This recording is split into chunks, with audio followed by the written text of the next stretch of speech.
मगाशी ताईंनी एक उल्लेख केलेला हम्म. की लता दीदींनी त्यांना साड्या 2 साड्या दिल्या होत्या आणि रेखाताईंनी एक त्यांना साडी दिली होती. सो आता मी घरात आहे म्हटल्यावर त्या जर साड्या मी बघितल्या नाहीत तर ते कसं शक्य आहे? त्याच्यामुळे त्या मला बघायच्या आहेत. ताई दाखवाल आम्हाला? जरूर जरूर, का नाही. सो आता आपण तिथे जाऊया. या. आता ताईंच्या बेडरूम मध्ये आपण आलेलो आहोत, पण ती खास गोष्ट जाणून घेण्यासाठी मी इथपर्यंत आलेली आहे. कारण मी बऱ्याच वेळेला ताईंकडनं ऐकलेलं आहे की ती छान गिफ्ट आहे आणि ताईंनी अजूनही वापरलेलं नाहीये. सो ते वापरायसाठी एक छान ते मुवमेंट शोधत आहात की कधी तो दिवस येईल आणि कधी ती साडी तुम्ही परिधान कराल. पण ती साडी मला बघायला जरूर आवडेल. जरूर जरूर.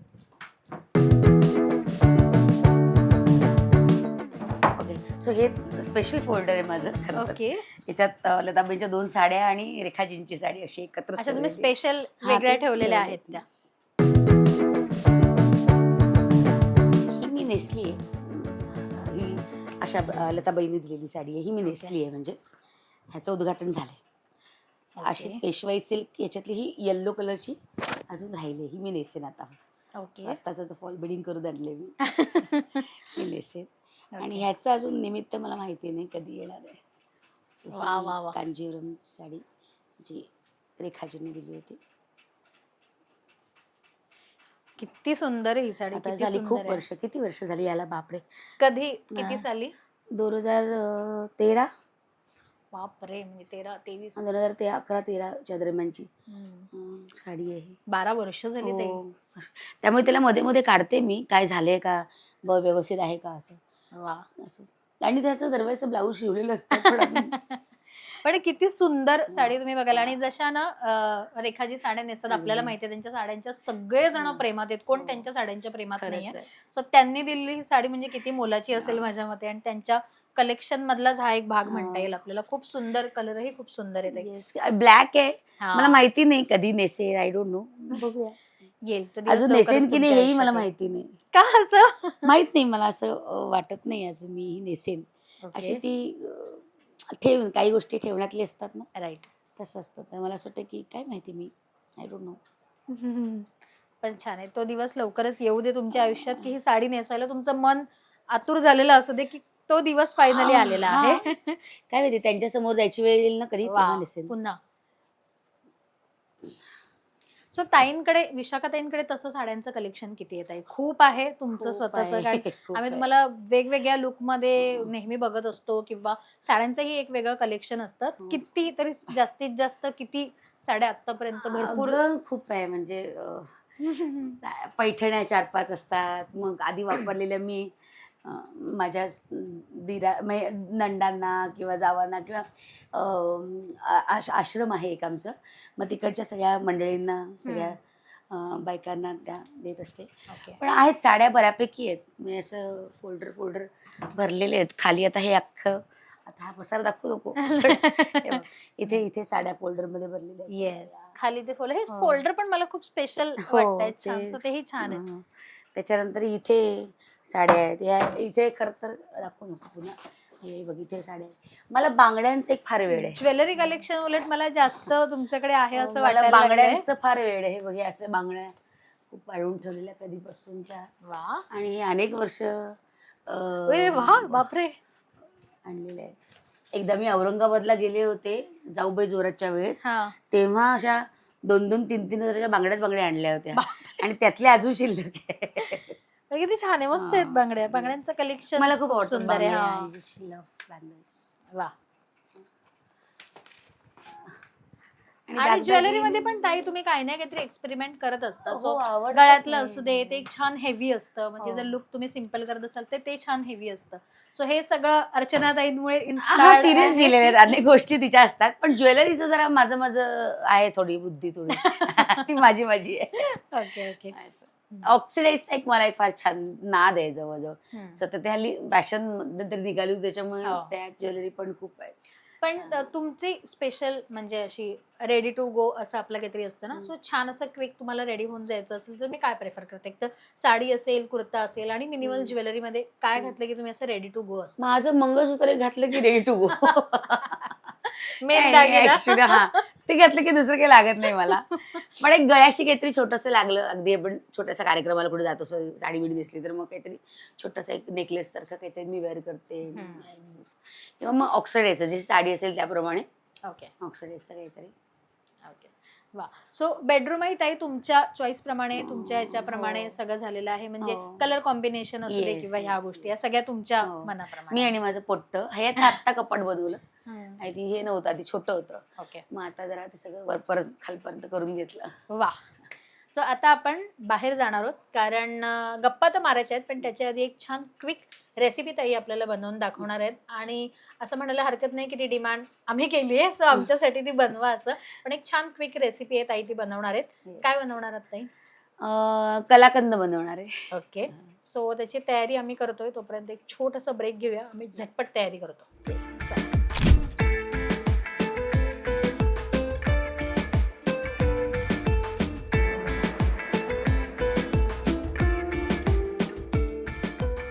सो ब्रेक टाइम झालेला आहे, टी टाइम झालाय आमचा. आणि आता ज्या रेसिपीसाठी आम्ही वाट बघत होतो त्या रेसिपीची आम्ही बेसिक तयारी करून ठेवली आहे. सो कलाकंदसाठी लागणाऱ्या मोजून 3-4 गोष्टी आहेत. सो ताई आपण प्रेक्षकांना सांगूया आपण काय तयारी केली ब्रेक मध्ये. नक्कीच. पनीर आधी कुस्करून ठेवलंय आणि हे बाकी मिल्कमेड तर बाजारातून विकत आणले. पिस्ता हे करून ठेवलाय, श्रेड करून ठेवलाय. आणि हे तुम्हाला दिसतंय वेलची पावडर, ही इलायची पावडर आहे. खरं तर याच्यात ही विकत आणली म्हणून, अन्यथा घरी पण असते केली. ओके. पण प्रोडक्शन वाले विकत आणून देतात ना आम्हाला. Anyway, असं तर ही अशी तयारी आम्ही विलायची पावडर, पिस्ता किसून ठेवलेला, मिल्कमेड आणि पनीर असं कुस्करून ठेवलेलं आहे. आता आपण स्वतः थोडं तूप टाकलंय कढईमध्ये आणि हे पनीर थोडंसं आपण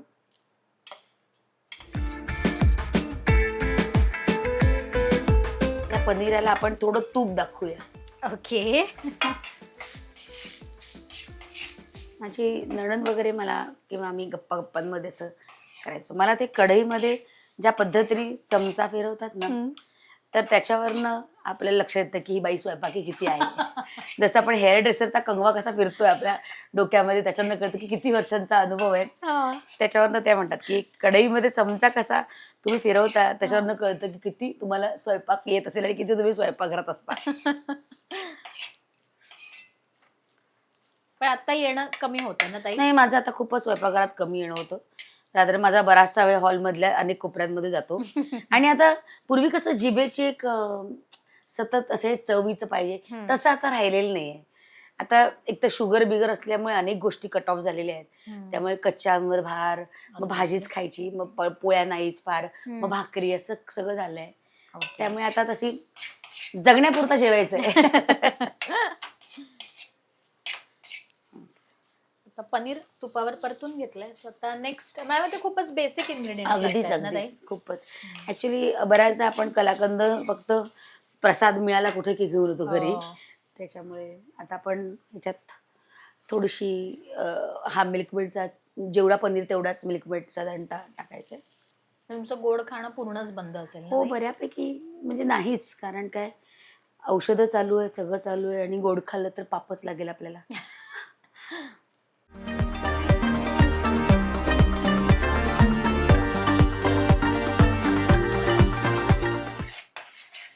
ओके. आता हे छान थोडंसं आळू द्यायचं त्याला.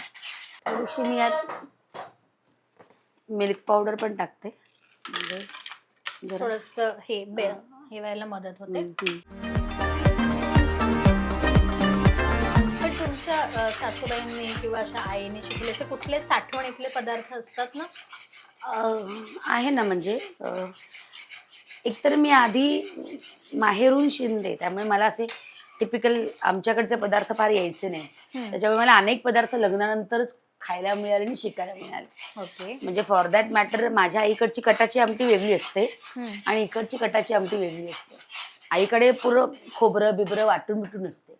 इकडे तसं नसतं. इकडे त्या कळण्याचीच बरोबर आमटी आणि तेवढाच गोडा मसाला आणि करेक्ट तेवढंच सगळं मापातलं असतं. त्यामुळे त्याची चव आणि ह्याची चव खूप निराळी लागते.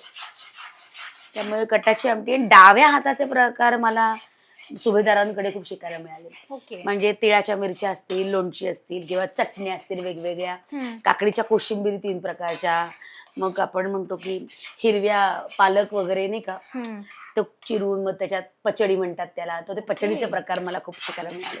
त्याच्यानंतर नाश्त्याचे प्रकार आमच्याकडे खूप छान छान, म्हणजे फक्त सांजा नसतो, म्हणजे उकड असते कधी तांदळाची, कधी गव्हाची. हो, गव्हाचं आपण सांजा करतो, गव्हाच्या पिठाचा.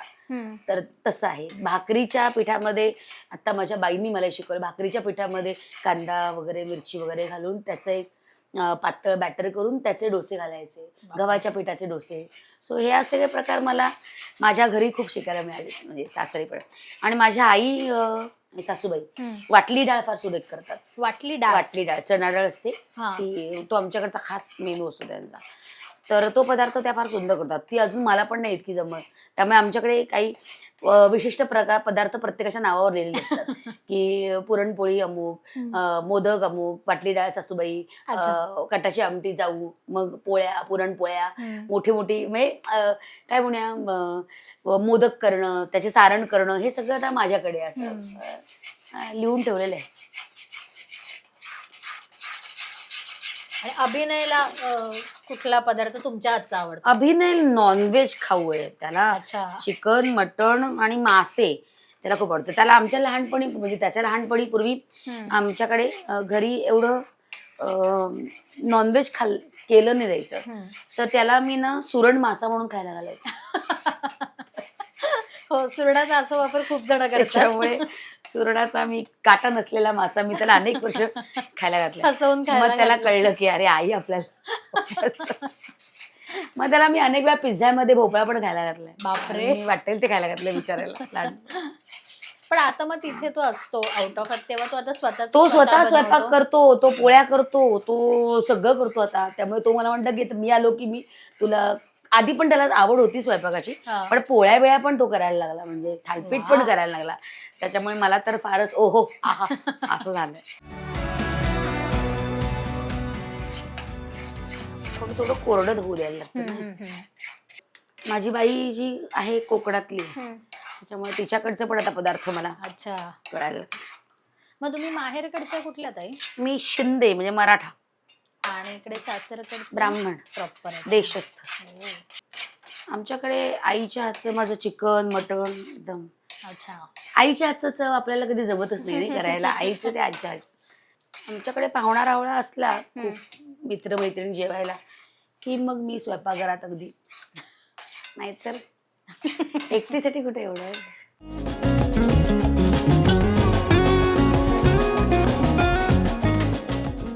थोडंसं आपण थापण्यासाठी म्हणून तूप लावूया थोडंसं, म्हणजे जेणेकरून ते चिकटणार नाही आणि पडेल थापायला. माझ्या लेकाचं तूप म्हणजे एकदम फेवरेट. सगळ्यावर तूप लागतं त्याला, म्हणजे चिकनवर पण तूप घेऊ शकतो. बापरे, इतका बावळट आहे त्याला, फार ते ऐकत असेल. नाही, त्याला माहिती आहे, त्याला माहिती आहे मी त्याला अखंड ओरडत असते. मग मी त्याला म्हणलं पण तिकडे गेल्यावर तुझं तुपाचं गणित कसं जमायचं, पण घेतो तिकडे पण तो तूप. बापरे, थोडं थोडं घेतो पण घेतो. आता हे झालंय ना ऑलमोस्ट. मिरची टाकू आणखी टाकतो.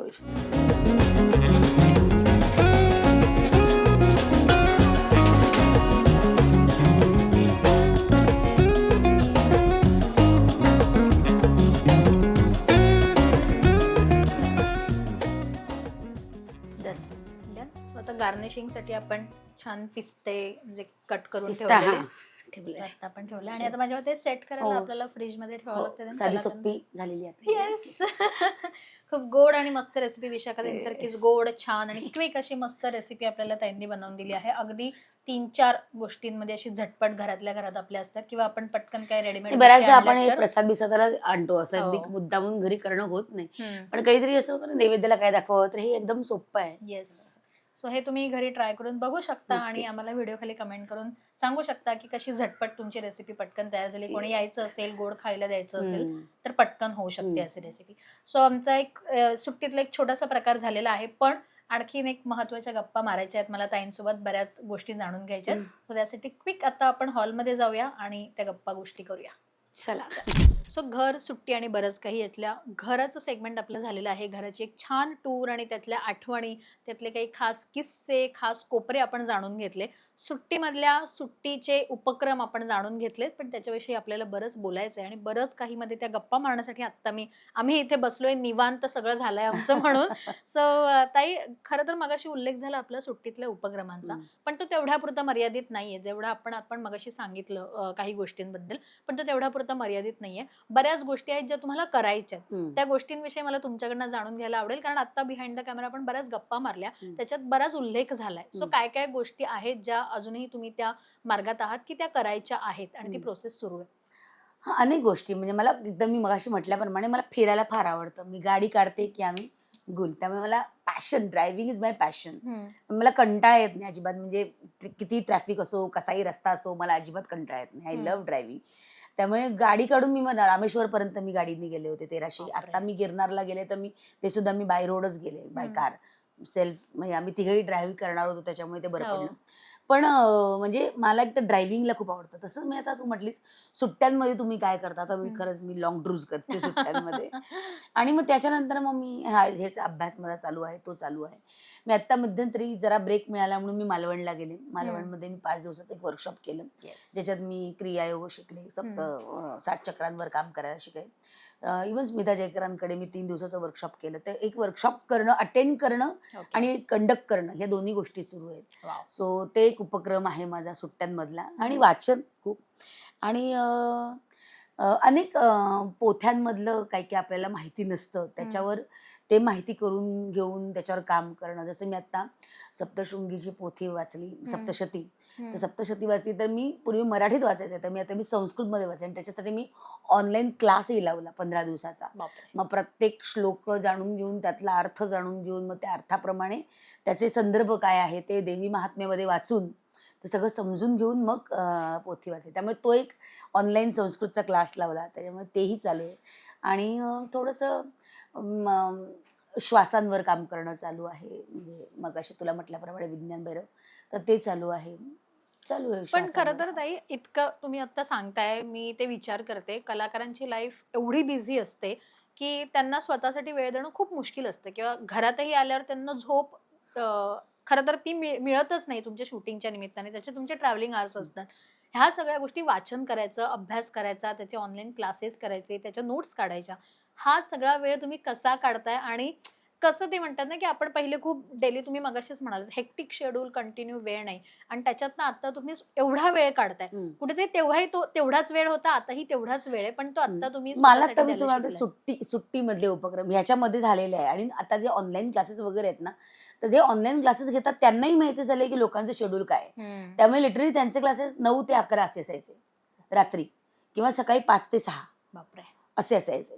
त्यामुळे तो वेळ मी, जो माझा मी टाइम असायचा, तो मी तिकडे स्वतःला हे करायचे की नाही, दिस इज माय मी टाइम. काय प्रायोरिटी वाईज आपल्याला मी टाइम मध्ये वाटतं ते करायचे मी. सो ते ऑनलाईन क्लासेस मी तसे घेते. आमचे वेदांचे क्लासेस चालतात ते सुद्धा रात्री 9 ते 10, 10:30 पर्यंत चालतात. सो ते ऐकत येणं, मग आल्यावर घरी नोट्स काढणं, किंवा मोबाईलमुळे इतक्या चांगल्या सुविधा झाल्यात की लेक्चर झाल्यानंतर आपल्याला जे मुद्दे वाटतात, जे प्रश्न विचारायचे वाटतात, किंवा मी ड्राईव्ह करत असेल तेव्हा ऐकत असते, तर ड्राईव्ह करता करता मला पडलेले प्रश्न ऐकताना मी पटकन रेकॉर्ड करून ठेवते आणि मग मी ते पाठवते. मग त्यांच्याकडनं मला उत्तर येतं. सो अशा पद्धतीने आता मध्यंतरी मी श्रीविद्याचा 15 दिवसाचा कोर्स, 5 दिवसाचा कोर्स करायचा ठरवला. पण त्यावेळेस नेमकं झालं असं की आमचे प्रयोगही लागले नाटकाचे, आणि ते टायमिंग आणि हे टायमिंग काही जुळलंच नाही. त्याच्यामुळे ते मला वाटलं पैसे वाया गेले की काय. पण हे क्लास कंडक्ट करणारे, पण जी त्याच्या मागची भावना असते ना, ती पैसे कमावणं नसते. त्यामुळे त्यांनी मला सांगितलं की डोंट वरी, ते आंध्र प्रदेशचे आहेत. देवीपुरम म्हणून नाव आहे तिथले. ते म्हणजे आता आपण श्रीयंत्र बघतो, श्रीयंत्र बघितलंच तर ते ज्याच्या पद्धतीचा आकाराचं आहे ना, त्या पद्धतीचं मंदिर त्यांनी तिकडे उभारलंय देवीपुरमचं. सेम मग जशा जशा देवींचं स्थान त्या श्रीयंत्रावर आहे, तसं तसं देवींचं पण स्थान तिकडे त्यांनी प्रॉपर ते केलेलं आहे. सगळं खालचं मंडप, भूमंडप, वरचं मेरुदंड जसा वरती चढतो तसं तसं त्याप्रमाणे ते यंत्र. आणि मग ते त्या श्रीविद्याचा तो अभ्यासक्रम पण त्यांचा आहे. तर मग तो मला एक आवड देवी जसं मी म्हटलं कुलस्वामिनी आई असल्यामुळे ते सगळं आहे. तर त्यांच्यामुळे ते मी क्लास लावला. पण ते मग त्यांची मी म्हटलं माझं टायमिंग जुळलं नाही तर ते मला म्हणे, "आप ये मत टेंशन लो, मत लो बिल्कुल. नेक्स्ट टाइम मैं जब रहेगा तो मैं आपको बताऊंगा. आता जी फी भरली आहे ती आपण तिकडे वापरूया. मग तू 2 वर्षांनी कर नाही तर 3 वर्षांनी कर." बापरे. काही त्यांनी टेन्शन नाही घेतलंय. हां. घेऊ नको सांगितलंय वा असं. वा वा. सो ते आहे. हं. तर तिथे पण जाण्याचा माझा मानस आहे. देवपुरमला मला जायचं आहे. मला दत्ताची अनेक स्थानं करायची आहेत. जी 16 स्थानं आपण म्हणतो पिठापूरला जायचं आहे, जगन्नाथपुरीला जायचं आहे. माझी आत्ताच गिरनार यात्रा झाली. हो. सो आता मग त्याच्यानंतर लगेच मी आता परवा सोलापूरला गेले होते. काल शो होता नाटकाचा. लगेच स्वामी समर्थांचं दर्शन अक्कलकोटला पण जाऊन आले. वा. सो मला असं देवांच्याच ठिकाणी त्या टूर करायला मला जास्त मन मजा येते. रमतं असं माझा आहे. जास्त गोकर्ण, मुर्डेश्वर, कारवार असं सगळं झालं. बापरे. मजा येते. वा. सो तो माझा सुट्टीतला उपक्रम आहे. मी, माझी गाडी आणि प्रवास. छान आहे खरं असं तर. आहे. आपल्यासाठी वेळ हा काढलाच पाहिजे. हं. कुठेतरी मन रमतंय तिथे मन हं. रिजवायलाही पाहिजे आपल्याला. नाही आणि काय आहे, कलाकार म्हणून फार गरजेचं आहे. म्हणजे नुसतं कलाकार नाही, माणूस म्हणून. आणि कलाकार म्हणून कसं आपण ना स्क्रीनवर आपण रिअल असून सुद्धा रिअल नसतो. बरोबर. सो हा जो प्रवास आहे ना रिअल अनरिअल याच्यामधलं ना असं हरवायला होतं मध्ये. म्हणजे मला आठवतं की मी ते कारे दुरावान करत होते सिरियल. त्यामध्ये ती नंदिनी होती, ती बिचारी एकटी होती घरी. मग तिची आई आजारी होती. तर माझ्या बॅक ऑफ द माइंड अशा 4-5 बायका वीणा धरून धावायच्या दुःखाच्या. टँग, टँग, टँग, टँग असं. कारण त्याच्यातच ना अखंड. मग मला स्वतः सांगा नाही विशाखा आपलं लग्न झालंय, आपल्याला नवरा आहे आपला. म्हणजे स्विच ऑन ऑफ नाही जमलं ना त्याचा खूप त्रास होतो. आणि मग त्याच्यात शांती, मनस्थिरता, मनस्थैर्य प्रबळ करण्यासाठी सुद्धा अनेक गोष्टी करतात. त्यासाठी या सगळ्यासाठी मेडिटेशन फार गरजेचं आहे. आणि मी म्हटलं मगाशी त्याप्रमाणे कलाकारांनी श्वासांवर काम करणं खूप गरजेचं आहे. कारण त्याच्यातून खूप अनेक गोष्टी साध्य होतात. आणि बाय चान्स बघ आपण प्रत्येक कलाकार ह्याला रिलेट करू शकेल की आपली इच्छाशक्ती, आपलं मॅनिफेस्टेशन सगळ्यात जास्त स्ट्रॉंग असतंच रादर पहिल्यापासूनच. कारण लेखकाने आपल्याकडे लिहून येतं ते आपण व्हिज्युअलाइज करतो. व्हिज्युअलाइज करणं म्हणजे काय मॅनिफेस्ट करणं. बरोबर. ते आपण व्हिज्युअलाइज करतो. मग आपण ते परफॉर्म करतो. परफॉर्म म्हणजे काय ते कर्म करतो आपण. सत्यातच ते उतरवतो. नसून करतो, सत्यात उतरवतो. आणि मग ते साध्य होतं. म्हणजे आपल्याला जर एखादी गोष्ट करायची असेल जी आपल्या मनातली इच्छा ती आपण व्हिज्युअलाइज आरामात करू शकतो. कारण त्रयस्थ माणसाचं लिहिलेलं आपण व्हिज्युअलाइज करतो आणि ते आपलं म्हणून परफॉर्म करतो. तर मग आपल्याला व्हिज्युअलाइज करून आपलं म्हणून परफॉर्म करायला आणि आपलं म्हणून साध्य करायला कितीचा वेळ लागणार. त्यामुळे कलाकार म्हणून ना ही अत्यंत जमेची बाजू एका कलाकाराची असते की जे तुमच्या मनी आहे, जे ब्रह्मांड, जे पिंडी आहे ते ब्रह्मांडी अवश्य येऊ शकतं. त्यामुळे मला असं वाटतं की प्रत्येक कलाकारांनी ही साधना आपल्या इच्छांची जी म्हणूया काय मिळवण्याचं काम या प्रोसेस मार्गे अतिशय सोप्या पद्धतीने मिळू शकतं असं मला वाटतं. आणि तुम्ही इतक्या पोटतिडकीने ते सांगताय त्याच्या ते तुम्ही केलेलं आहे म्हणून ते आता मला इतकं म्हणजे तुम्ही मला सांगू तर असं वाटतं की शकता. आता सगळ्या मुलांमध्ये लहान मुलांपासून हे शाळांमध्येच हा मौन अभ्यास हे याच्या तुमचं कल्पनाशक्तीचा विस्तार हे सगळं जे पूर्वी होतं ते संपलंय. ते पुन्हा पूर्ववत केलं पाहिजे सुरू. कारण त्याच्यावरच तर तुम्ही अनेक गोष्टी हे जे आपल्या देशात आलेले अनेक जे संगणक आहे, विमानं आहे, हे ती कशी आलीत कुठल्या तरी कोणाच्या तरी मनात आलं. जेव्हा तो शांततेत बसला होता त्याच्या मनात आलं तेव्हा ते आपण आता पाहू शकतोय ना. बरोबर. तर ते मनात येणं ना तेच कमी झालंय. हल्ली आपण फक्त बघतो. आपण विचार किती करतो. आपण बोलताना किती विचार करतो की ते हे काही राहिलेलंच नाही. आता नुसतं बघणं आणि दिवस काढणं हेच चाललंय. तर मला असं वाटतं की सगळ्या मुलांपासून मेडिटेशन, कल्पनाशक्तीचा विस्तार, मौन अभ्यास हे सगळं पुन्हा एकदा इंजेक्ट केलं पाहिजे, रोवलं गेलं पाहिजे, बीजरोपण झालं पाहिजे. तर आपण आणि आताची मुलं खूप स्मार्ट आहेत. व्हेरी शार्प, खूप शार्प. पण पहिल्याच्या विशाखाताई आणि आत्ताच्या विशाखाताई हे सगळं जाणून अरे घेतल्यानंतर आमूलाग्र बदल खूप खूप म्हणजे पहिले तर म्हणजे इतकी एन्झायटीचे अटॅक. आता काय होईल भीती. आता एखादं काम गेलं की दुसरं काम मिळापर्यंतचा जो काळ होता तो इतका टेन्शन मध्ये असायचा की माझा नवरा मला म्हणायचा की हो थांब, मिठा पाण्याचे प्रॉब्लेम नाही येत ना, येईल काम होईल असं. पण तो काळ प्रचंड इन्सिक्युअर व्हायचं, प्रचंड असं आता काय आहे, आता कसं व्हायचं आपलं याने टेन्शन असायचं. कारण शेवटी सगळं पैशावरच आहे. पैशाचं सोंग काय आणता येत नाही. इन्सिक्युरिटी खूप होती. पण आता ह्या 2-3 वर्षात रात्र हास्य जत्रा सोडण्याचा निर्णय हा मला वाटतं हे माझं स्थैर्यत्व आलं. तेवढं प्रबळ माझं मन स्थिर होण्याच्या त्या प्रवासाकडे होते जरा. म्हणून तो परिवर्तन मी स्वीकारू शकले स्वतः की कम्फर्ट झोन तोडून काहीतरी वेगळं करूया. हे परिवर्तन मी स्वीकारू शकले, कारण ते नसतं केलं तर मग सॅच्युरेट झालं असतं, स्टॅग्नट झालं असतं आयुष्य. असं काही हलचल नाही आहे, असे बस थम गया असं. ते मोडून काढण्यासाठी मला वाटतं मेडिटेशननी मला खूप काय म्हणा बळ दिलं, म्हटलं ताकद दिली ती. आणि मग त्याच्यातून बाहेर पडले. ऑफकोर्स त्याच्यात पुढे काय होईल ही इन्सिक्युरिटी नाही, खात्री नव्हती, पण भीती नव्हती. भीती नव्हती. मिळेल का, होईल, छान छान होणार. हे छान होणार आहे पण कशाने आलंय तर या सगळ्या वाचनातूनच आलंय, की जे तुम्ही बोलाल ते तुम्हाला मिळत आले आतापर्यंत, मग चांगलंच बोला ना, वाईट कशाला बोला. नाही अशी सुरुवातच करायची नाही, हो अशीच सुरुवात करायची. त्याच्यामुळे देवी कृपेने, परमेश्वराच्या कृपेने सगळं छान होतंय आणि होईल अजूनही. अच्छा, माझ्या लेकाच्या बाबतीत पण तो युकेला गेला तर ते मला अजून आठवतं. तो ना 10वीची परीक्षा होती त्याची. हा किस्सा मी अनेक मुलांना सांगते. 10वीच्या परीक्षेच्या वेळेस असा मी विचारत, किती टक्के पडतील तुला अभिनय? नाही मम्मा 80 ते 85, त्याच्यावर काय मी जाणार नाही. म्हटलं चल 96 लिहून टाक. हे एवढे मला मिळणंच शक्य नाही. म्हटलं जास्तीत जास्त तुला किती मिळतील? तर म्हणे 86, 87 ह्याच्यावर काय मी जाणार नाही. म्हटलं चल अभिनय तू 92 तर लिही, 90च्या वर 92 लिही. कागदावर एका मोठ्या लिहिले 92 आणि त्याच्याकडे रोज बघायचं, काही नाही बघायचं होतं, अभ्यास करायचा, बघायचं होतं.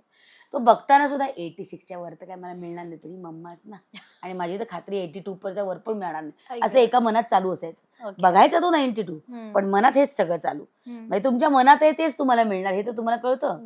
तर बघा तुम्ही काही, पण इथे काय आहे ते महत्वाचं आहे. झालं, अभ्यास केला, रिझल्ट लागला, 82.83 मार्क मिळाले, कारण मनात काय 82. बघत काय लिहिलं काय होतं 92 आणि विचार काय करायचा तो मनात काय होतं 96 पर्यंत, याच्यावर काय मी जाणार नाही, हे त्याचं कद.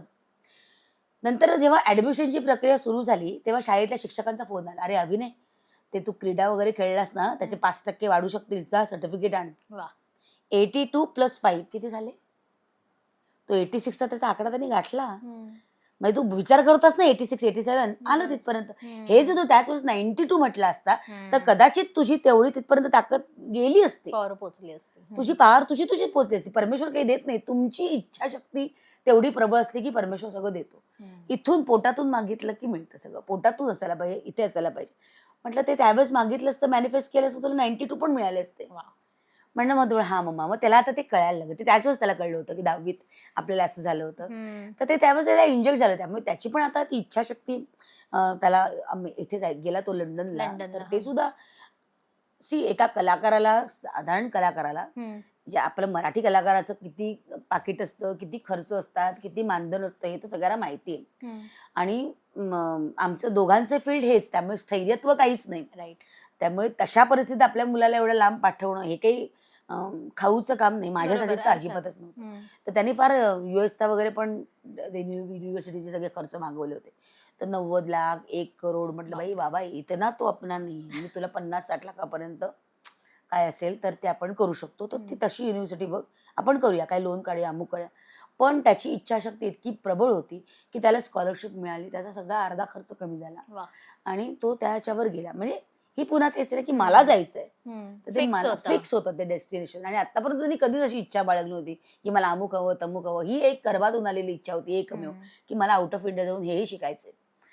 तर तेच मी म्हणते की म्हणून प्रत्येक मुलाला मेडिटेशन आलंच पाहिजे, करावंच त्यांनी रादर. ते हे सगळं शाळेपासून सुरुवात झाली पाहिजे. ही पॉझिटिव्हिटी जाणवते आपल्या बोलण्यात, वागण्यात. तो ऑरा असला की ते आपोआप पूर्ण होतं असं म्हणतात. माझी तर पूर्वी खूप आगाऊच आहे बाई, असाच ऑरा होता. कारण की दिसणंच तसं होतं अगं. आणि ते इन्सिक्युअर असेल ना तर तेव्हा मला येतं हे जे दाखवायचं असतं ना, किती आपण नाही मला येतं हे जे होतं ना, की मला हे असंच लागतं, हे जे असतं लागतं मला अजूनही परफेक्ट. मी काही बाबतीत अजूनही आहे, म्हणजे काही बघ किती काही म्हटलं आपण देवदेव करा काही, पण जो स्थायी भाव असतो ना तो काही तुम्ही बदलू शकत नाही. तो स्थायी भावाचा असेल ना, परफेक्ट लागतं ते लागतंच. मग ते स्वतःच्या बाबतीत असेल ना, ते समोरच्या बाबतीत असेल किंवा काही, हे असं तर असंच झालं पाहिजे. मला नाटकातलं सुद्धा नाटक करताना कोणी काहीतरी केलं, नीट वाक्य नाही दिलं की माझी चिडचिड होते की नका असं करू, जे नाटकात आहे त्याप्रमाणे करा, छान होईल नाटक. किंवा काही हेअर ड्रेसरचं पण चुकत असेल, कॉस्ट्युमचं काय चुकत असेल, तर माझं असतं की नको नाही, आज कामाचे आपल्याला पैसे मिळतात, चुकू नका, छान करा. मला सांगा, मला विचारा आणि मी चुकले, मी रागावले तर डोक्यात राग घालू नका घेऊ. ते तुमच्या चांगल्यासाठी आणि त्या कॅरेक्टरच्या चांगल्यासाठी. It is not for me, it is for the sake of the character which I am playing. हे माझ्या घराच्या सत्यनारायणाची पूजा थोडीच आहे की बाबा तुम्हाला जमलं नाही म्हणून चिडले. नाही, हे ते नाहीच आहे. हे कॅरेक्टर जे मला लोकांना दाखवायचे विच आय एम परफॉर्मिंग. मग ते परफॉर्म करताना मला लागणाऱ्या सगळ्या गोष्टी त्या कॅरेक्टरच्या सगळ्या चांगल्या आल्याच पाहिजेत, तर ते छान होणार. नाही तर काय गंमत आहे त्याच्यात, नाही का? बरोबर. त्याच्यात आपण पैसे घेतो असं म्हणून तो जो स्थायी भाव आहे तो माझा बदलत नाही. आणि तो मला माझ्या गुरुजनांकडनं आलेला आहे, ज्यांच्याकडनं मी शिकलेली आहे, त्यांच्याकडनं, डान्स टीचर्सकडनं माझ्या, की ते आरमंडी अशी ताशी हात असं मग असू दे, काय व्हायचं ते असू दे, ते तसंच झालं पाहिजे, ते तसंच अंगात भिनलंय, ते मी काय बदलू शकत नाही. हा, त्याच्याकडे सांगण्याचा अप्रोच आता जरा बदललाय की असं नको करू बाळा, तसं नको करू. कारण ते कुठेतरी मवाळपणा आपल्याला ह्या सगळ्या गोष्टीतून थोडा थोडा यायला लागलाय आता. त्याच्यामुळे तो ऑरा जरा बदलला. पूर्वी जो असा तो असं जरा ग्रीडीनेस असा, इन्सिक्युरिटी असायची, त्याच्यामुळे मी किती करेक्ट आहे हे दाखवण्याचा प्रत्येक माणसाचा अट्टाहास असतो. बरोबर की मी चुकलेलं नाहीये, मी बरोबर आहे, हे जे आहे ना ते आता जरा थोडं जितकं वाकावं तितकं पुण्य मिळतं हे आता कळायला लागलंय. त्यामुळे असं वाटतं की शांत आता जरा शांत व्हायला लागली. ताई थोडी चिडचिड होतेच, भांडणं होतात घरात, माणूस आहे. आणि जर सगळ्याच भावना सोडल्या तर कलाकार म्हणून कशी जगणार नाही? मग फुल डायरेक्ट मेडिटेशनच करावं लागेल. मला तर किती भावांची रोजच्या रोज खेळावं लागतं, नाही का? मग ते सगळं सोडून नाही चालत. माझे तर गुरु अलाउच नाही करत मला की तू एवढंच करतेस, हेही नाही करायचं तू, कारण तुझं फील्ड हे नाहीच आहे. तुझं फील्ड करेक्ट ह्याच्या अपोजिट आहे. यू हॅव टू एक्सप्रेस, आणि इथे तू एक्सप्रेस बंद कर, हे आहे, शांत राहा. डायरेक्ट अपोजिट आहे. त्यामुळे ते फार कठीण आहे ही तारेवरची कसरत. पण ते म्हणूया आपण, ते बळ आहे म्हणून ते मिळतंय. पण ताई, हे जे आता तुम्ही गळ्यात रुद्राक्षाची माळ घेतली किंवा हातात काही क्रिस्टल्स आहेत, ब्रेसलेट, ह्याचा तुम्हाला काय उपयोग होतो आणि कधीपासून आता हे तुम्ही फॉलो करता? मला पूर्वी ना हातात काय वाटेल ते घालायची, बांगड्या बिंगड्या घालायच्या. तू मगाशी बघितलंस कलेक्शन, ऑक्सिड असे एवढा हात भरलेला असायचा माझा. त्यामुळे हातात घालायची आवड पहिल्यापासूनच आहे. पण हे क्रिस्टल जेव्हा मला त्या काही ऑरा क्लिनर बरं यांच्याकडे जेव्हा केलो तेव्हा त्यांना याच्याबद्दल कळलं. आणि मग त्याच्यानंतर मी इकडे ठाण्यामध्ये एक आहे तारा म्हणून मुलगी आहे, तिच्याकडनं हे क्रिस्टल फॉर हेल्थ आणि मेडिटेशनसाठी, हे मेडिटेशनसाठी क्रिस्टल आहे. म्हणजे मणी आहे, मी मेडिटेट, त्यामुळे तुमचं ध्यान चांगलं लागावं वगैरे यासाठी मेडिटेशन करताना हे आहे. स्मरणशक्ती चांगली राहावी यासाठी याचा उपयोग होतो.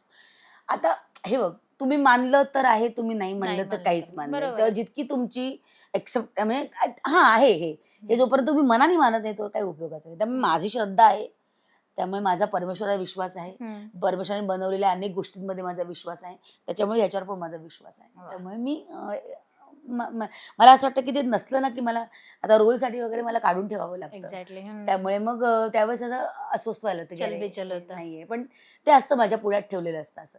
आता ही रुद्राक्षाची माळ पण मी इथे क्रियायोगा शिकवणारे अत्यंत मोठं व्यक्तिमत्व आहे, अभिजित नाथ बाबा दादा त्यांना म्हणतात. तर त्यांच्याकडे मी जावं, त्यांना भेटावं अशी माझी ना गेली 2-3 वर्षापासून इच्छा होती माझी. ते पण कमाल आहे, इच्छा होती, अरे ह्यांना भेटायचं, यांचं नाव खूप ऐकलं याच्या क्षेत्रात. आणि त्यांना दीपा परब आणि अंकुश चौधरी त्यांच्याकडे गेले, असा तो व्हिडिओ मी बघितला इन्स्टावर. आणि आपल्या मीरा मांजरेकर पण त्यांच्याचकडनं शिकलेले आहेत, हे पण मला माहिती होतं. तर म्हटलं अरे ह्यांच्याकडे तर जायला पाहिजे.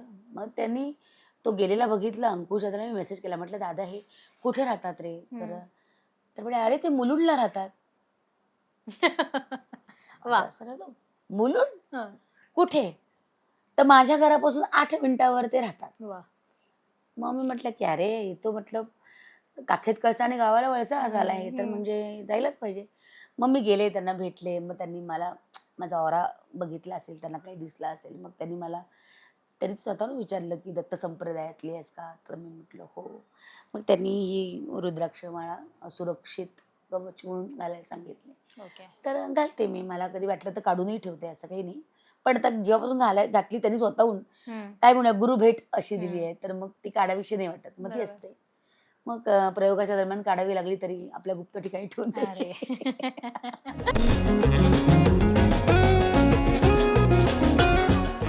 तुम्ही बऱ्याच गोष्टी ताई मॅनिफेस्ट केल्यात आणि त्या तुम्हाला आतापर्यंत मिळाल्या, टचवूड. असा रोल, अशी भूमिका अजूनही आहे की ती मॅनिफेस्ट केली आहे, अजूनही ती मॅनिफेस्टेशन मध्ये आहे आणि त्याच्यासाठी प्रयत्न करताय, अशी एखादी भूमिका आहे मनात किंवा सांगावीशी वाटते? आतापर्यंत कसं विनोदी अभिनेत्री म्हणून मला ओळख मिळाली आणि तेही म्हणजे काय म्हणूया ते पण त्याचं पण कौतुकच आहे स्वतःबद्दलचं, अरे अशा पद्धतीने आपली ओळख आहे. पण तीही सोडून काहीतरी वेगळं आपण करायला हवं अशी इच्छा मनीषा होती गेली अनेक वर्ष. तर त्यामुळे मग एक विलनचं कॅरेक्टर मला आता शुभविवाह सिरियलमध्ये मिळालं, ते प्ले करायला मिळालं. तर अशा वेगवेगळे कंगोरे असलेले रोल मला करायचे आहेत. फॉर दॅट मॅटर मला एक सोज्वळ आई असते, जी मुलासाठी झटते, काम करते. म्हणजे अशा पद्धतीचं आई कुठे काय करते वगैरे टाईप त्यातली आई किंवा असे हे सिरियल. पण अनेक जसं मुक्ता बर्वे ही माझी फेवरेट ॲक्टर आहे. मग अर्थात. तिला जे काम तिचे जे सुरुवातीचे सिनेमे आहेत त्याच्यात जे तिने कामं करून ठेवलेत ना तशा पद्धतीचे रोल किंवा रीमाबाई किंवा रंजनाबाई यांना ज्या पद्धतीचे कामं करायला मिळाले त्या पद्धतीचे रोल मला करायला आवडतील. म्हणजे रीमाबाईंची अनेक नाटकं मला परत करायला आवडतील. वाह! असं अशा अनेक भूमिका राहिल्यात करायच्या. अजून तर काहीच नाही केलेलं. अभी तो मेरी झोली बहुत खाली है. अभी तो उसमें कोई डाला ही नहीं. आणि मला असं वाटतं की प्रत्येक कलाकाराची झोळी ही कायम रिकामीच असायला हवी. तर तुम्हाला भूक लागते, तर तुम्हाला तृप्तीची ढेकर येण्याची शक्यता असते. आपण साचून ठेवलं की मग त्याचं काहीच होत नाही. काही दिवसांनी तो कचराच होतो. बरोबर. त्यामुळे जितकं स्वहा मला कालचं केलेलं स्किट पण आठवत नाही. शपथ सांगते मी विसरून गेलेली असते. हा 4-5 दिवसापूर्वी हे केलं का? ओके. पण हे चांगली गोष्ट आहे. अनेक गोष्टी मी विसरते. चांगल्या गोष्टी लक्षात ठेवते. मग या वाईटाच्या असतील, कोणी काही बोललेले टक्के, टोमणे हे आपण बऱ्याचदा असं करतो, आपण माफ करतो, पण विसरत नाही. पण ते न विसरणं ना आपल्याला अत्यंत आतमध्ये खात राहतं. खात राहतं, मुरत राहतं. कधीतरी ते पटकन येतं मग ब्लास्ट होतो मग त्याचा. पण आता जरा मी त्या प्रोसेसवर आहे. आता मी जरा थोडी माफ करायला लागली. अजून पूर्ण पण नाही हां. अजून ते मी शिकतेय. मी माणूस आहे. मी काय कुठे संन्यासी योगी झालेली नाही. अजून मी शिकते, मी त्या प्रोसेसकडे. तर ते चालू आहे. तर त्याच्यामुळे ना या सगळ्या माझ्या भूमिका आहेत ना त्या खरंच करायच्या राहिल्या आहेत माझ्या, की हे मला पण मिळेल. मला इच्छा आहे, माझी विल पॉवर स्ट्रॉंग आहे माझी. तर मला जे करायचं आहे त्या भूमिका मला मिळतील. तशी जसं मला विलन करायची होती तर विलन मला मिळाली. येस. तशा ह्या अनेक गोष्टी मला करायच्या राहिल्या आहेत. पण ह्या सगळ्या प्रवासात घरच्यांची साथ खूप महत्वाची खूप असते. खूप ते खूप नवरा असू दे, मुलगा असू दे, आई असू दे, सासू असू दे, सगळेच. आणि एखाद्या कर्त्या बाईसाठी तर घरातल्यांचा सपोर्ट असल्याशिवाय दिवसभर घराबाहेर राहणं हे शक्यच नसतं. सो अशा फील्डमध्ये आतापर्यंतच्या प्रवासात सगळ्यात जास्त साथ आणि विश्वास कोणाचा लाभलाय तुम्हाला? ऑफकोर्स माझा नवरा, माझ्या सासूबाई, माझी आई, माझा मुलगा ह्या सगळेच जास्त या कॅटेगरीज येतात. कारण बरोबर आहे. ते कुठे कमी पडलेच नाहीत म्हणून मी आज इथे आहे या ठिकाणी. अन्यथा मी या ठिकाणी नसतेच. म्हणजे आणि त्याच्यात माझे 2 मित्रमैत्रिणी आहेत की पॅडी असेल आणि अर्चना असतील. ह्या दोघं माझे म्हणजे 4 खांब असतात ना त्याच्यापैकी हे 2 खांब आहेत आणि माझा नवरा आणि सासू आणि मुलगा. हे आमचे या खांबांमुळे मी आज उभी आहे. अदरवाईज ते शक्य नव्हतं. मला खूप साथ दिली. माझं सुभेदार आडनाव हे माझ्या शक्तीनिशी माझ्या पाठीशी उभं आहे. सगळ्या ताकदीनिशी. म्हणजे नुसता अख्खा परिवार. म्हणजे माझं पेपरमध्ये एवढंसं जरी नाव आलं ना तरी माझे पुण्यातले नातेवाईक, माझे चुलत सासरे, माझी चुलत सासूबाई, माझे चुलत दीर, जावा, नंदा वगैरे त्या सगळ्यांचे ते कटिंग करून माझे फोटो वगैरे पाठवून माझ्याबद्दल अभिनंदन वगैरे असे सगळे मेसेजेस त्यांचे येतात. सो हे बारीक गोष्टींकडे त्यांचं किती लक्ष असतं आणि हे आपल्याला मिळालेली शाबासकी आहे. बरोबर. त्याच्यामुळे माझ्या घरी माझे सासूबाई, माझा नवरा म्हणजे मला अजून मी त्या दिवशी एका मुलाखतीत पण म्हटलं की उदयपूर जिंकल्यानंतर मी वैभव मंगला एकदम घट्ट मिठी मारली होती का आपण जिंकलो, तो आनंद असा होता. तर मिठी मारली तर एका माणसाने माझ्या सासूबाईने विचारले, काय तुमची सून परपुरुषाला एवढी घट्ट मिठी मारते स्क्रीनवर, काही शोभतं का तुम्हाला तुमची सून असं वागते? तर माझ्या सासूबाई त्याला म्हणाल्या, माझी सून काय करते हे मला माहिती आहे आणि तो त्यांचा आनंद आहे. तिथे बाकी काही नव्हतं. तर तुम्ही जे असाल ते तुमचे विचार तुमच्यापाशी ठेवा. हे सांगणाऱ्या माझ्या सासूबाई होत्या. हे त्यांचं किती कौतुक आहे, म्हणजे मोठेपण आहे. नाहीतर एखादी बाई अशी हे झाली असते मला म्हणली काय चाललं लोक नावं ठेवतात. तर असं त्यांनी कधीच केलं नाही. आजही सणवाराला मी अनेक ठिकाणी नसते तरी त्यांचं असं काही नसतं. काम करतो, आम्हाला माहिती आहे तू छान काम करतेस असं. तर त्या स्वतःच म्हणतात, पूर्वी मला महेशची आई म्हणून ओळखायच्या, आता विशाखाची सासू म्हणून ओळखतात. तर हे बोलताना सुद्धा त्यांना असं कुठलं हे नसतं. माझी मुलगीच आहे असंच त्या म्हणतात. आहे बघ, सासू सुनांमध्ये अनेक गोष्टी असतात, त्या तर होत असतात, त्याच्याशिवाय काही गंमतच नाही ना. तसं. आणि माझा नवरा ऑफकोर्स त्यांनी पण मला म्हणजे खूपच पाठिंबा. म्हणजे माझं आमचं लग्नच या बोलीवर झालं होतं की आमची मुलगी टीव्ही मध्ये दिसली पाहिजे. त्याच्यामुळे त्यांनी त्याचं स्वप्न, माझं स्वप्न त्यांनी फार छान पद्धतीने पूर्ण केले.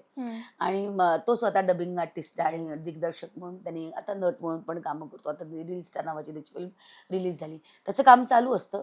पण त्यांनी माझ्या काय म्हणूया आपण नाही का, मी सतत घराबाहेर असते त्यामुळे माझ्या मुलाचं सगळं घरातलं, माझं आजारपण, माझे डॉक्टर, औषधं पाणी काय हवं, बँकांचं कर्जाचं सगळं सोपस्कार, बिलं बिलं सगळं सगळं ते त्याच्या माथी असतं. म्हणजे माझ्यापेक्षा चौपट तो काम करत असतो, कारण अनेक बापरे. ठिकाणी तो धावत असतो. मी एकाच ठिकाणी गाडी काढली की चालली शूटिंगला गाडी घेऊन गेला. पण तो चौफेर धावत असतो. म्हणजे त्याचा खूप पाठिंबा आहे मला. म्हणजे तो आहे म्हणून असं आहे. त्यामुळे मी हल्ली माझं नाव विशाखा महेश सुभेदार लावायला लागले. वा वा वा. पण असं कधी झालंय ते, की बऱ्याचदा सेलिब्रिटींच्या आजूबाजूला एवढं वलय निर्माण होतं ना, की आता तुम्ही ह्या सगळ्या गोष्टींमुळे कदाचित त्या गोष्टी पचवायला शिकलात. पण एक मिसकन्सेप्शन असतं आपल्या बाबतीतलं, जे गुगल केलं की पटकन एखादी गोष्ट येते समोर. असे कुठलं मिसकन्सेप्शन तुमच्यापर्यंत पोहोचले आणि त्याचा तुम्हाला खूप त्रास झालाय, पण ते व्यक्त होणं तुम्ही म्हणजे असं व्यक्त नाही झालात त्या बाबतीत. नाही आजपर्यंत असं काही स्वतःजवळ ठेवलंय? मला खरंच म्हणजे मी त्या बाबतीत फार सुदैवी आहे, की ज्या पद्धतीने अनेक कलाकारांना ट्रोल केलं जातं, हं. तसं ट्रोलिंग माझ्या मथ्यावर पडलेलं नाही आत्तापर्यंत, की ही काय बोलते, ही काय असं काय असं कधी झालेलं नाहीये. नाही का आपण एखादी पोस्ट केली किंवा हं. त्याच्यावर उगाच लोक हो. वाटेल तसं वाह्यात बोलले, असं कधीच झालेलं नाही माझं. हं. त्याच्यामुळे मी फार सुदैवी आहे, की मी वाह! ट्रोलिंगच्या माऱ्यावर अजून उभी राहते. वाऱ्यावर अजून उभी राहिलेली नाहीये. असं. आणि हो, माझ्या जाडेपणाबद्दल वगैरे लोक अखंड बोलत असतात, की तुम्ही जरा जाडी कमी करा म्हणजे तुम्ही सुंदर दिसाल. तर त्यामुळे मी सुंदर आहे. आता काय, अब जो है वो क्या है, अब क्या करना है असं. तर म्हणजे हां, तुम्ही 4 BHK मध्ये राहता, मी चरबी बरोबर राहते. सो वाह! फाईन. आता त्यामुळे तसं मला ट्रोलिंगचा म्हणजे राग किंवा अरे काय झालंय? हं. हां, काही-काही माझी वक्तव्य अशी झाली आहेत, की जसं मी आता मागे बालगंधर्वच्या दुरावस्था जी आहे हं. तिथली बाथरूम नाही, बरोबर नाही. हं. हे बोलता-बोलता एका इंटरव्ह्यूमध्ये असं म्हटलं होतं, की मला युरिन इन्फेक्शन झालं होतं. तर हं. ती काहीतरी ना टॅगलाईन अशी विशाखाला होतं युरिन इन्फेक्शन. अरे ही काय तुमची टॅगलाईन असू शकते का? लोकांनी वाचावं म्हणून. हे हं. काय म्हणजे एका हं. स्त्रीबद्दल होतं युरिन इन्फेक्शन. ही काही तुमची हं. ब्रेकिंग लाईन असू शकते का? ती तुमची बातमी थळा वाचावा म्हणून. हं. तर त्याचा मला खूप त्रास झाला. मी टॅगलाईन काय असायला पाहिजे, की बालगंधर्वच्या बाबतीतली व्यवस्थेबाबतली. रंगमंचा बाबतीतली व्यवस्था ही अशी हं. पाहिजे ना. हं. हे काय तुमचं? मग ह्याचा मला खूप मनस्ताप झाला होता, की तुम्ही नका असं करू. हं. किंवा आता मध्यंतरी कोणीतरी तो कोणीतरी मध्यंतरी कलाकार गेलं. तो तुम्ही त्याच्याबद्दल लिहिलं पण हं. तुषार घाडीगावकर. तुषार घाडीगावकर हं. त्याच्याबद्दल लिहिलं होतं. मग त्याच्याबद्दल पण काहीतरी मला लोकांनी बोलले होते, की हिला काहीच वाटत नाही, तो हं. आत्महत्या झाली काही हं. काही आत्महत्या असं केली असं. काहीतरी. हं. तर त्याच्याबद्दल मी काहीतरी बोलले आणि त्याच्याबद्दल काहीतरी भलतीच टॅगलाईन आली होती, हं. की अनेक कलाकार आर्थिक आर्थिक चणचणीबाबतीत. चणचणीची असं काहीतरी आली. हं. तर मी म्हटलं, की "अरे मी हे बोललेच नाही, असं केलेच नाही. काय म्हणून तुम्ही ही टॅगलाईन लावून लोकं त्याच्या पुढचं मागचं वाचा ना. हं. मग तुम्हाला माझा संदर्भ रिएक्ट लागेल." करायचे. हां. तर लोक आधी त्या पहिल्या लाईनवरच रिएक्ट होतात. आधी वाचा ते काय आहे. मग तर हं. याचा थोडाफार मनस्ताप त्रास होतो. पण होतो. हं. त्रास म्हणजे काय तो चारी दिशांनी लोकं बोलत असतात. कशाकडे लक्ष द्यायचं हे पण आता ठरवायला हं. लागतं. हं. त्यामुळे दुर्लक्ष करायचं. आपल्याला जे हवं ते आपण मांडत राहायचं, व्यक्त होत राहायचं. हं. कारण अनेक गोष्टींवर व्यक्त न होणे याचा अर्थ ते करेक्ट आहे असं होतं ना. हं. जे चाललंय ते छान चाललंय असं होतं ना. हं. त्याच्यामुळे कुठेतरी काहीतरी त्याला वाचा फोडलीच पाहिजे असं मला वाटतं. त्यामुळे हं. जे मला वाटतं की आमच्याशी निगडीत आहे आणि त्याच्यावर बोललं गेलं पाहिजे, ते मी बोलते. हं, हं. पण अशी इंडस्ट्रीतली कुठली गोष्ट खटकते ताईंना, की मराठी इंडस्ट्रीतली बाबतीत असू दे किंवा आता तुम्ही हिंदी, मराठी दोन्ही ठिकाणी कामं केली आहेत किंवा नाटक असू दे, सिनेमा असू दे आणि मालिका असू दे. अशा 3 वेगवेगळ्या ह्याच्यात काम केलंय. सो कुठे म्हणजे अशी गोष्ट कलाकार म्हणून खटकली आहे? अनेक गोष्टी खटकतात. पण जेव्हा तुम्ही एखाद्या प्रोड्युसरच्या माध्यमात येतात हं. किंवा शेड्यूलरच्या ठिकाणी त्रयस्थ जेव्हा आपल्याला खटकतं ना, हं. तेव्हा आपण त्या माणसाच्या जागी आपण उभं राहायचं आणि त्या अच्छा. परिस्थितीचा विचार करायचा, हं.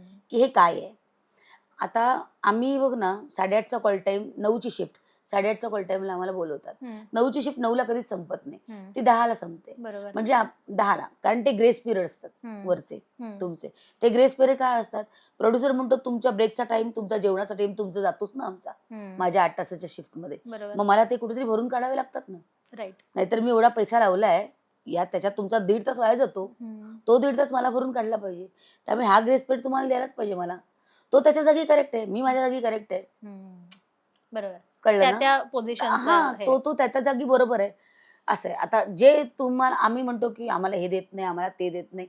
पण जर त्यांच्याकडे बजेटच नसेल तर असं, आणि बजेट कमी तर हे आपल्या मराठी इंडस्ट्रीला आलेला शापच आहे. कुठलाही माणूस बोलायला लागला की आम्हाला बजेट, आमचं जरा बजेट कमी आहे, पहिलंच याच्यापासूनच सुरुवात करतो आपण अनेक वर्ष, आणि त्याच्यात काही बदलच नाहीये. त्याच्यामुळे ते सगळं भोगावं लागतं. पण मी म्हटलं तसं की बजेट कमी असेल तरी ना वेळेवर पैसे देत जा माणसांना, वेळेवर छान जेवायला देत जा, चांगलं जेवायला देत जा. हे बेसिक नीड्स आहेत, त्या तरी चांगल्या असायला पाहिजे. स्टेज म्हणजे जिथे तुम्ही काम करता तिथे बिस्लरीचं पाणी असलं पाहिजे, किंवा पाण्याची व्यवस्था, जो मोठा बाटला आणा, काही आणा, पण ते चांगलं असलं पाहिजे, स्वच्छ ज्या असलं पाहिजे. व्यवस्थित असलं पाहिजे. पाण्याच्या बाटल्या धुतल्या गेल्या पाहिजेत, त्याच्याकडे तुमचं लक्ष गेलं पाहिजे. ह्या सगळ्या गोष्टींमध्ये मी तर बोलते बाबा मला हे असं पाहिजे, मला तसं पाहिजे, कारण त्याच्यावर सगळं डिपेंड आहे. बरोबर जेवण चांगलं असलं पाहिजे. जेवण चांगलं नसेल तर आम्ही आमचे डबे घेऊन जातो, दुसरं काय करणार. बरोबर आहे. पण जेवण तर चांगलं असलं पाहिजे. अनेक ठिकाणी जेवण चांगलं नसणं हे आहेच. अजूनही सोडेवालाच भात खातो आम्ही, अजूनही तेच सगळ्या नाश्ते विचित्र असतात. एका ठिकाणी नाही, अनेक अनेक ठिकाणी. ठिकाणी it is not about one producer, it is there, म्हणजे ते आहेच. तर तो शेड्युलर किंवा तो ईपी कसा चांगला ठरतो त्याच्या कामावर, जेव्हा तो त्याचे पैसे कमी करतो आणि तो बजेटमध्ये बांधतो, त्यामुळे तो त्याच्या जागी बरोबर आहे. त्याला प्रोड्युसरला खुश करायचंय. तर सगळं इतकं एकामेकांवरचं गणित आहे, गुंतागुंतीचं आहे. त्यामुळे अशा किती गोष्टींवर तुम्ही बोलणार. मग त्याच्यापेक्षा आपण आपला पर्याय काढायचा. असं बोलत राहून किती झगडा करणार तुम्ही. एक्झॅक्टली. त्याच्यामुळे निदान आपापल्या परिचय तरी करायचा. फॉर दॅट मॅटर सुकन्याताई आहे, शुभांगीताई आहे, आम्ही आमच्या सेटवरच्या काही बायका आहेत, तर प्रत्येक जण काही छान मोठं करून आणतं, घ्या करा, खा, मजा करा, असा आनंदात परिवारात शूट करतो आम्ही. अनेक संकट येतात, काही बऱ्याचदा अनेक गोष्टी घडतात सेटवरच्या, सांगण्यासारख्या पण नसतात, भांडणं, वादावादी, काय काय असतं, पण ते it is part of journey असं म्हणूया. तर जिथे चुकतं तिथे मी निश्चित बोलते. म्हणजे उगाच 11 वाजताचं जेवण द्यायचं नाही आणि म्हणून 11:45 पॅकअप करायचं, तर मी तिथे म्हणते की नाही, आता 11 वाजवाच, आता जेवण द्यास, नाही तर मग 10:15 पॅकअप करा, नाही का. ते असं अनेक जण करतात की खाना नाही केला, नाही 11 बजे के 10:58 पॅकअप करा, 11 नाही वाजू द्यायचं. अरे असं ह्या सगळ्या. पण ह्या कुठल्या गोष्टींमुळे असं झालं की भूमिका हातात गेलीये किंवा आपल्या इतकं टोकाचं नाही जात, कलाकार पण नाही जात आणि प्रोड्युसर किंवा लोक पण नाही जात. हेवे दावे भांडणं होत असतात, रोल कट करणं होत असतं, सगळं होत असतं. ते करावं लागलं फेस मला, असं नाही की नाही.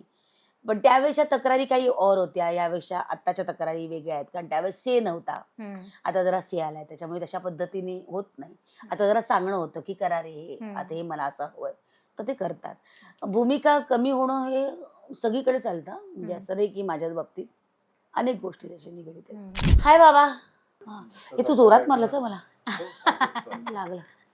तर तो इन्सिडेंट घडला अक्कलकोटला, आम्ही सोलापूरच्या जवळच आम्ही होतो शोसाठी, आणि हिने मला ते फ्रेम ठेवलेली दिली होती. ती म्हणजे ठेव गाडीत फक्त. ती म्हटलं कसली फ्रेम बघावं, ती फ्रेम यार तू जरा आधी असते आली तर आपण जाऊन आलो असतो, जवळच होतं आपलं, राहिलं.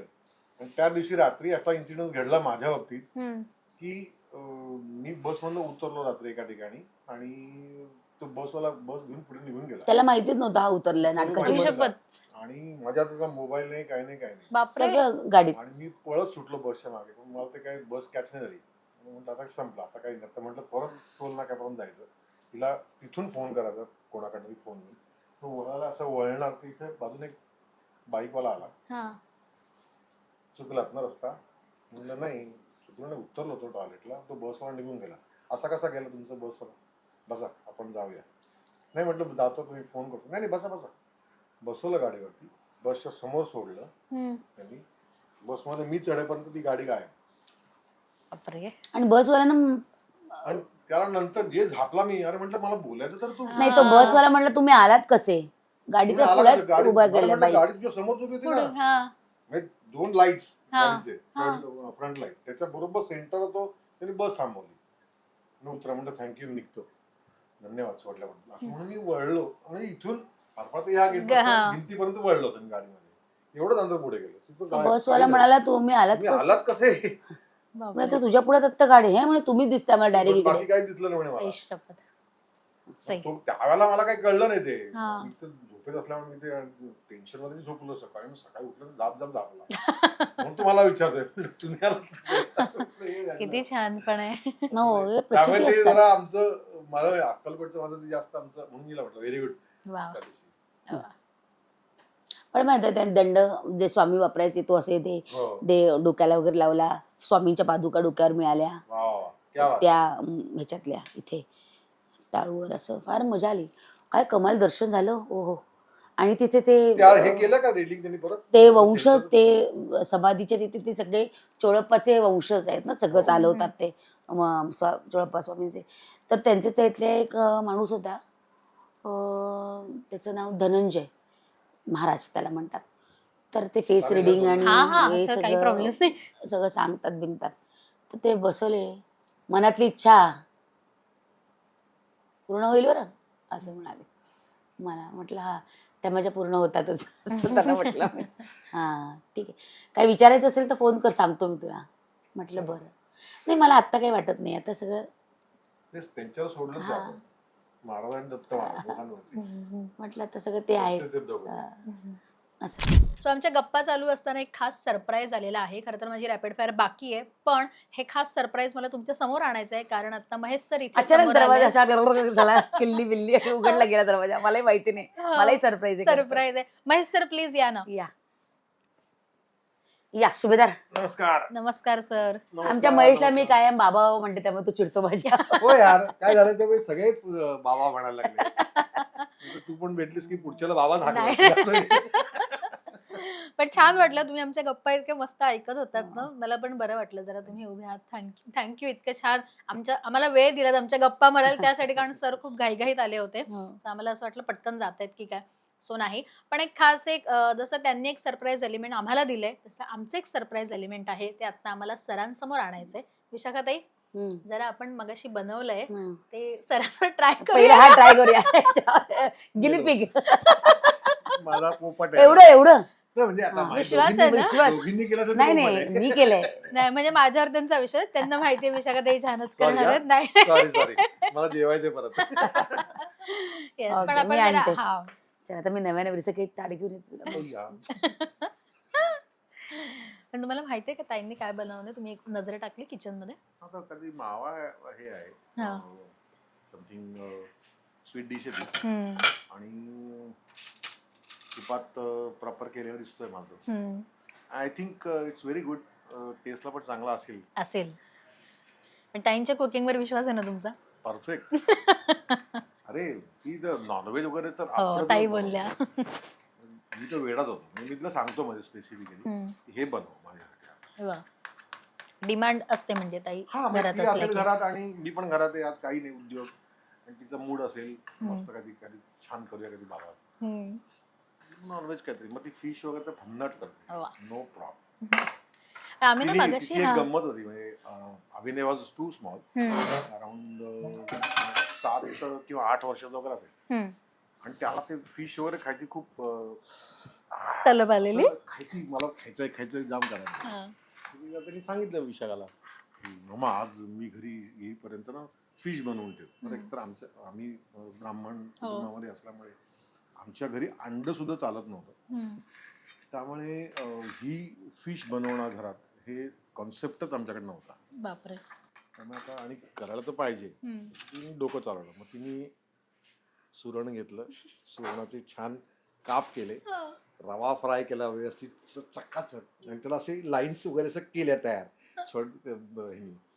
आणि ठेवून दिल्या आणि मग अभिनयाला तर खायला दिलं आणि अभिनय खुश एकदम.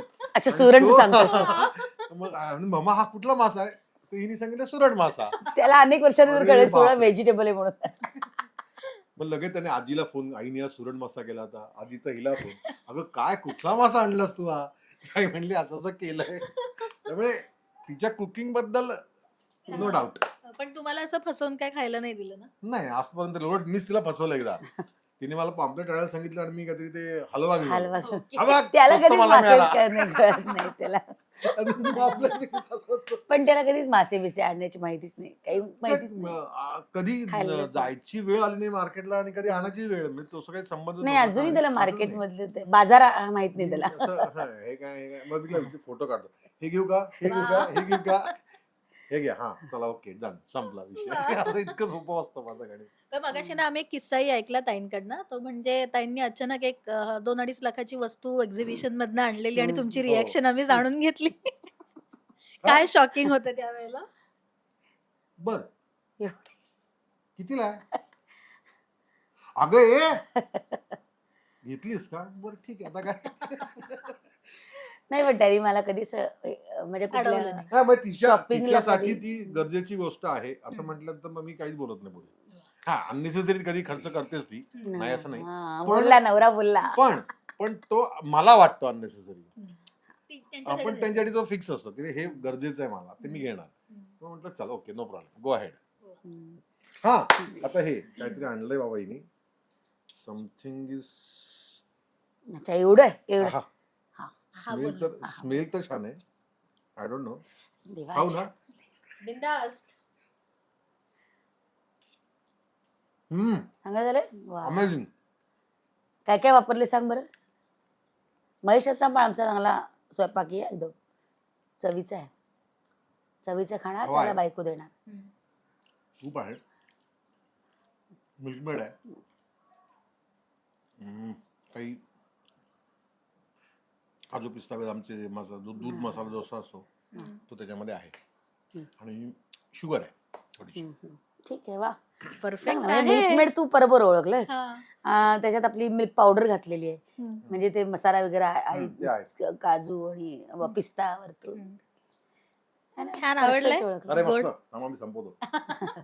म्हणजे जा छान तू पण झालंय. हम्म. छान झालंय म्हणजे एवढे.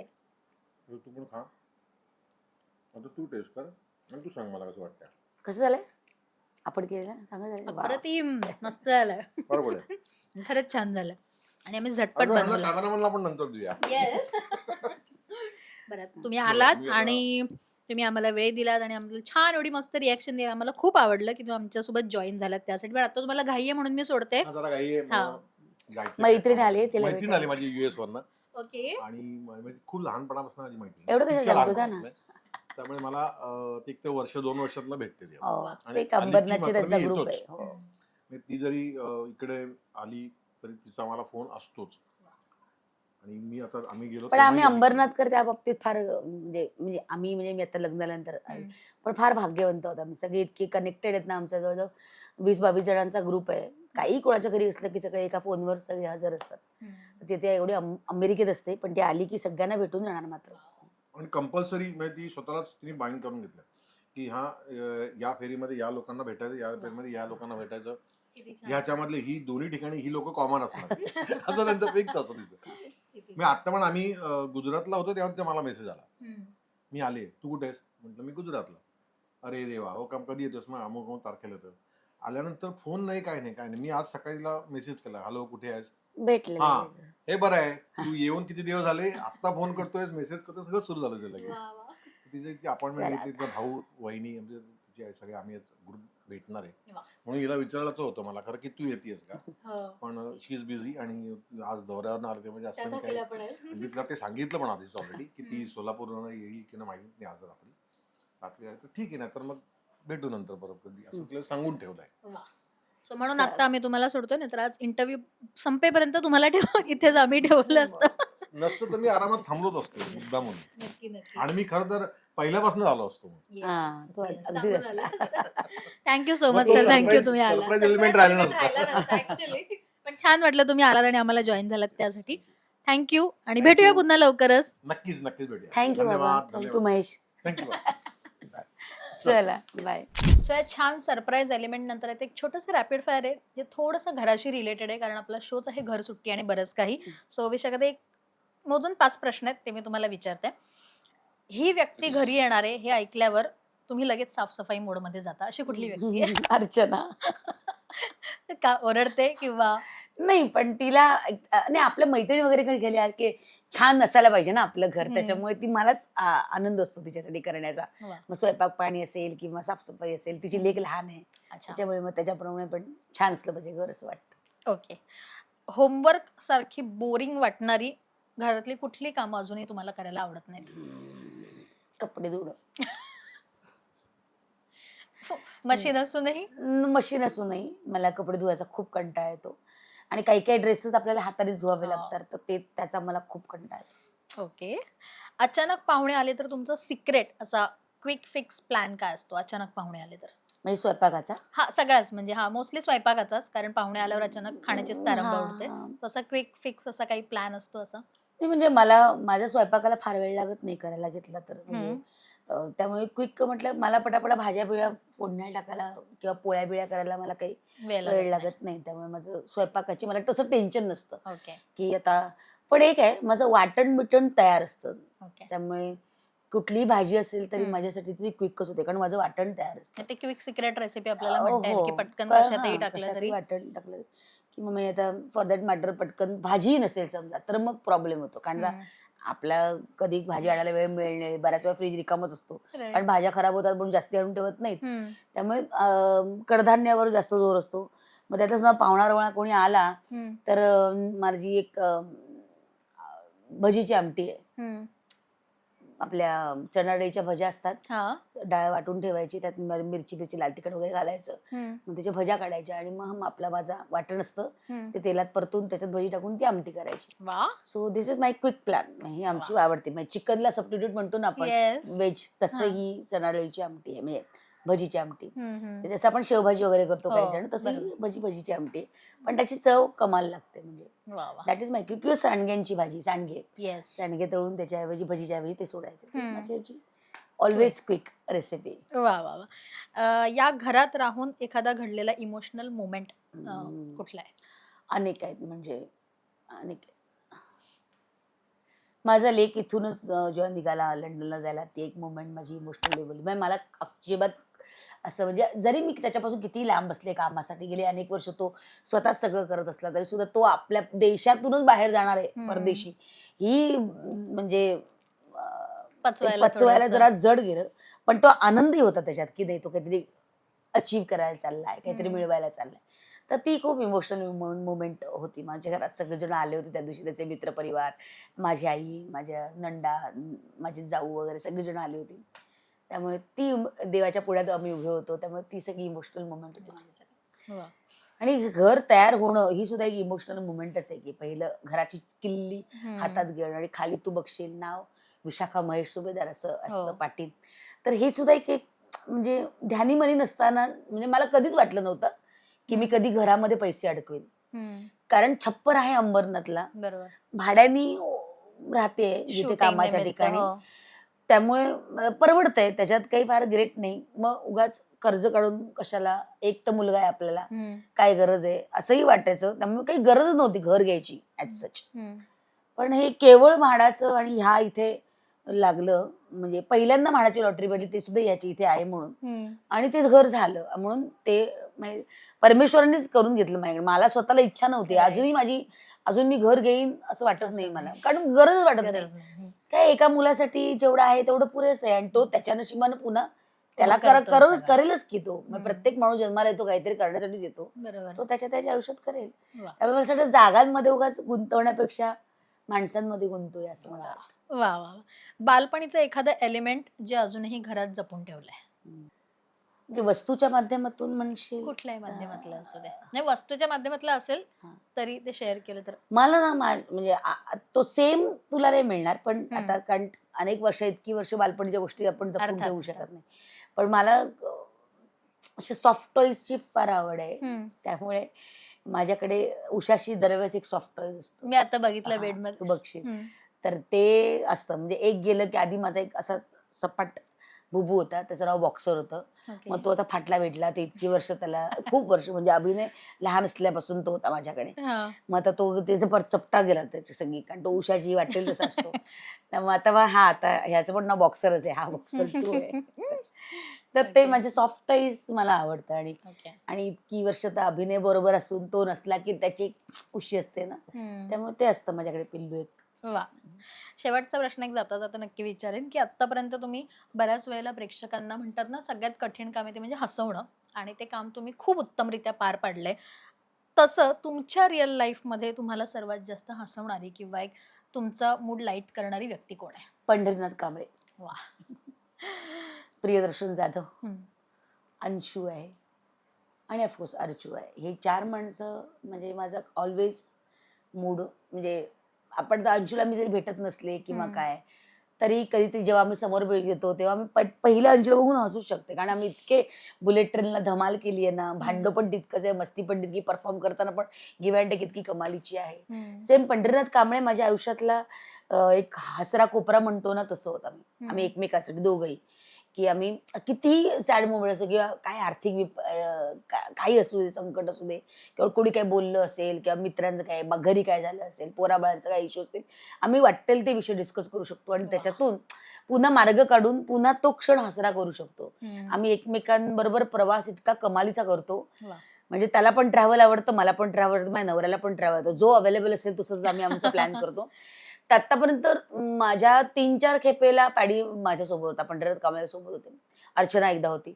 पण आमचा अख्खा प्रवास तर सांगू, गाणी, हम्म. गझल, शेरोशायरी ऐकणे, मराठी गाणी ऐकणे, मराठी कविता ऐकणे, हम्म. एकमेकांना ऐकवणे, स्वतः गाणी म्हणणे, वा. असाच जातो. म्हणजे प्रवास कधी कळतच नाही आणि मजा मस्करी. हम्म. त्यामुळे मला हसवणारा एक माणूस म्हणजे पॅडी कांबळे. वा वा. आणि पॅडीदादांचं आणि तुमचं ना तर खरंच आम्ही खूप बघितलंय, हो. आणि ते टचवूड इतकं छान राहू दे, हो. आणि ते कायम तुमच्या सोबत असंच आमची असू भांडणं दे. पण खूप होतात, तुम्हाला माहिती नाही. अर्थात मैत्री म्हटलं की भांडण अरे आलंच आणि खूप हक्काने भांडते मी, सांगणं खूप आलंच. भांडते मी त्याच्याशी. पण छान वाटलं ताई तुमच्याशी इतक्या छान गप्पा मारल्या, हो. तुमच्यातली ती मी पण पॉझिटिव्हिटी आज खूप आम्हाला आरामात इतका अनुभवायला. इंटरव्ह्यू पहिल्यांदा दिलाय. म्हणजे खूप छान पद्धतीने प्रश्न विचारलेस तू आणि खूप थँक्यू. मजा आली. थँक्यू. इतकी निवांत, खरंच म्हणजे तू म्हटली सुट्टी उपक्रम, हो. तसा सुट्टीचा दिवस वाटला आज, वा. मजा आली. थँक्यू. थँक्यू ताई. आणि इतकं छान भरभरून बोललात तुम्ही. हा. इतका वेळ खरं तर त्या प्रवासातनं आल्यात. त्यांच्या रात्र खरं तर त्यांची खूप हेक्टिक गेली आहे. सकाळी त्यांची झोप झालेली नाहीये. पण त्यांनी कमिटमेंट पाळली आणि ती वेळ आज आपल्याला दिलीत, आणि मी भरपूर वेळ घेतलाय त्यांचा. सो ताई, थँक्यू सो मच. आणि तुमच्याकडनं खरं तर आज बऱ्याच गोष्टी शिकायला मिळाल्या. जे तुमचे अनुभव आहेत, तुमची जी पॉझिटिव्हिटी आहे, ते तुमच्याकडून माझ्यापर्यंत आले आणि माझ्याकडून आमच्या या चॅनलतर्फे प्रेक्षकांपर्यंत पोहोचेलच. सो इतका वेळ दिलात त्यासाठी खूप खूप धन्यवाद. आणि थँक्यू. तुम्ही जाताना फक्त एक 4 मोलाचे शब्द आम्हाला सांगून जावेत असं आम्हाला वाटतं. कारण आता जे काही तुम्ही शिकताय, जे काही अनुभवताय, त्याच्यात तुमच्यात एवढा जो ड्रास्टिक चेंज आलाय, त्याच्यातला थोडाफार चेंज किंवा थोड्याफार 4 मोलाच्या गोष्टी जर आमच्या प्रेक्षकांना कळल्या, तर कदाचित त्यांचा लाईफ नाही, आता लेसन मी होईल. बरंच मगापासून बोलतेच आहे, पण मला असं वाटतं की ध्यान करा. ध्यानातून तुम्हाला हवं ते प्राप्त करण्याची ताकद निश्चित आहे. आणि दुसरी गोष्ट, स्वतःवर विश्वास ठेवा. म्हणजे खुदपेशक यानी खुदापेशक.